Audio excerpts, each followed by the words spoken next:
Elena, qui n'a laissé personne indifférent, a finalement été éliminée du jeu de TF1 ce mardi 25 avril lors du 10e épisode de Koh-Lanta, le feu sacré.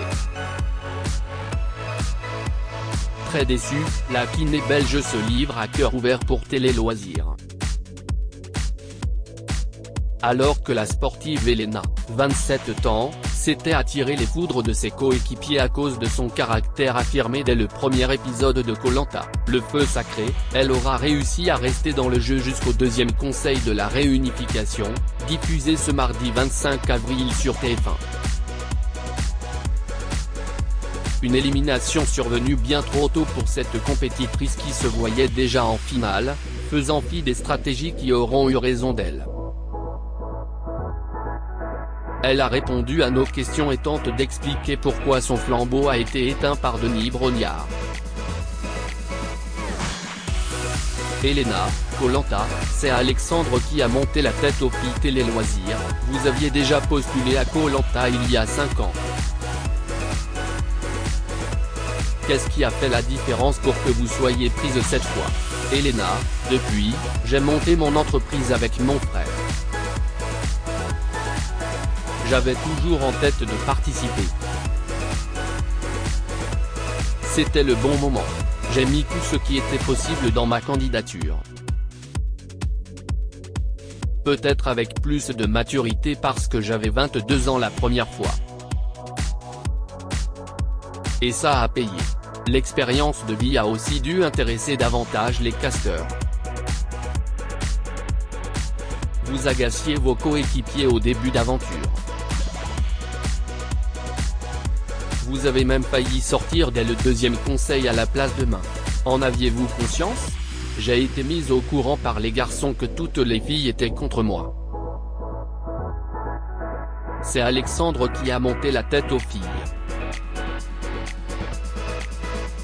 Il a fait monter la sauce. Je suis très contente parce que j'ai enfin eu toute la vérité, il a exagéré le mauvais trait de mon caractère auprès des filles pour qu'elles m'en veuillent et qu'ils me virent. Les filles ne m'aimaient déjà pas de base à cause de ma petite réflexion, tout le monde a vu que j'avais gagné.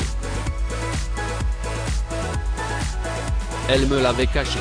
Quand Martin et Rudy m'ont averti que les filles étaient contre moi, je n'ai pas trop compris.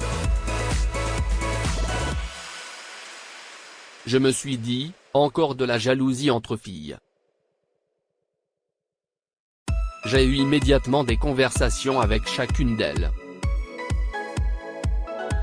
Elles m'ont toutes dit, c'est vrai qu'au début tu y allais fort dans tes propos mais maintenant ça va beaucoup mieux.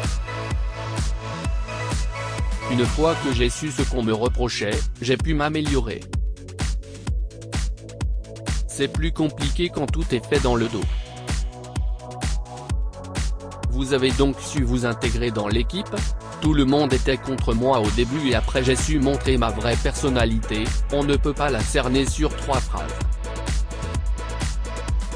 Je pense que tout le monde a remarqué que je n'étais pas du tout comme ça. J'étais plutôt sociable. Elena éliminée de Koh-Lanta 2023, cela arrangeait tout le monde de virer quelqu'un de fort. Contrairement aux compétitions sportives auxquelles vous êtes habitués, la stratégie reste une partie intégrante du jeu télévisé. Oui, c'est clair que la stratégie est une grosse partie. J'ai tout de suite compris que j'étais beaucoup plus forte en sport qu'en stratégie. Quand je suis sorti du jeu, Denis m'a dit. Mais Elena, niveau sport vous étiez dans le TGV mais niveau stratégie vous étiez toujours sur le quai du train, ça m'a vraiment percuté parce que je me suis dit qu'il y avait une trop grosse différence entre les deux. À la réunification, je m'entendais super bien avec Laura et Clémence. Toutes les deux m'ont rassuré, on va te mettre bien, avec nous. On va te présenter Gilles, Nicolas etc. Je me suis senti mise en confiance, j'ai échangé avec tout le monde. Mais je pense que cela arrangeait tout le monde de virer quelqu'un de fort. J'ai eu écho, quand j'ai réussi la deuxième épreuve statique, qu'ils se sont dit, oula, elle, sur les poteaux elle va faire mal. Donc ils avaient voté soit contre moi, soit contre Clémence. Même si je m'entendais bien avec tout le monde, avoir une place en plus sur le podium, c'est chouette. Vous êtes sortis très déçus du conseil. À qui en voulez-vous le plus? Je ne me sentais pas du tout sur la sellette au début et quand j'ai vu que ça manigançait à droite et à gauche et que Clémence a gagné le totem, je me suis dit que ça serait moi. J'étais sûr que Laura et Gilles ne voteraient pas contre moi. Je ne savais pas ce qu'il en était de Nicolas. L'excuse de Gilles et Laura de ne pas se mettre les jaunes à dos était un calcul pour plus tard et pas un vote de leur plein gré. J'étais un peu déçu d'eux. Mais j'en veux surtout à Nicolas et Julie qui ont mené cette stratégie à bien alors que ce sont deux grands sportifs. Je ne trouve pas fair-play d'éliminer un concurrent de taille. D'ailleurs, ils disent qu'ils veulent faire un gros coup et éliminer quelqu'un de fort. Je n'aurais pas cru que c'était ces deux personnes-là qui auraient pu penser comme ça. Je savais que je pouvais compter sur Quentin, Frédéric et Clémence qui allaient voter contre Tania. Gilles m'a dit qu'il ne voterait pas contre moi et Laura qu'elle voterait Tania avec nous. Je pensais que c'était Tania qui sortirait. Quand j'ai su que Laura et Gilles s'étaient ralliés aux jaunes pour ne pas faire cavalier seul et ne pas être menacés au prochain conseil, je me suis dit que clairement les gens ne votaient plus de leur plein gré mais juste parce qu'ils avaient peur pour la suite. Elena sur son parcours dans Koh-Lanta, le feu sacré, je ne serai jamais tombé des poteaux. Quelles épreuves regrettez-vous de ne pas avoir fait? Les épreuves de dégustation. Je sais que cela arrive vers la fin et je me suis dit que comme j'étais rodé en mode survie, j'aurais tout avalé. J'étais prête à tout. Et les poteaux.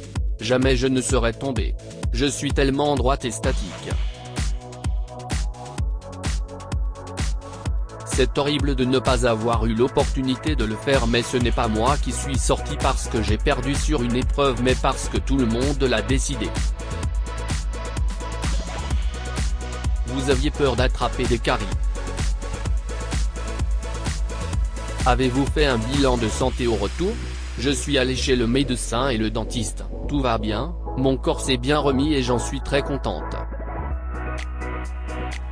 J'ai pu reprendre mes activités sportives à fond. J'ai fait très attention parce que je sais qu'on peut reprendre 3 ou 4 kilos de plus.